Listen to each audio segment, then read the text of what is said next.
Zee Marathi वाहिनीवर मागील काही दिवसांपासून अनेक नवनवीन मालिका प्रेक्षकांच्या भेटीला येत आहेत। अशातच आता झी मराठी वाहिनीवर कृष्णाईच्या लेकी ही नवी मालिका देखील सुरू होत आहे।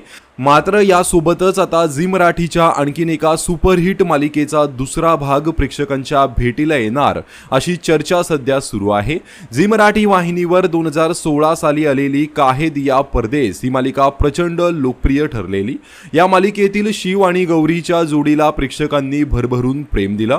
मात्र आता या मालिकेच्या प्रेक्षकांसाठी एक मोठी आनंदाची बातमी समोर येत आहे, कारण झी मराठी वाहिनीने नुकताच शिव आणि गौरीचा एक प्रोमो शेअर केला आहे, ज्यावरून या मालिकेचा दुसरा भाग प्रेक्षकांच्या भेटीला येत असल्याची चर्चा सध्या सुरू आहे। या व्हिडिओमध्ये पाहायला मिळत आहे की शिव आणि गौरी हे दोघेही कृष्णाईच्या लेकी मालिकेमध्ये एंट्री घेणार आहेत। दोघेही कृष्णाईच्या खानावळी समोर उभे आहेत। शिव गौरीच्या आठवणी आणि गौरी शंकरची नवी कहाणी काहीतरी खास घेऊन येतोय लवकरच, असं कॅप्शन देत झी मराठीने हा प्रोमो शेअर केला आहे, ज्यामध्ये शिव आणि गौरीची झलकही पाहायला मिळत आहे।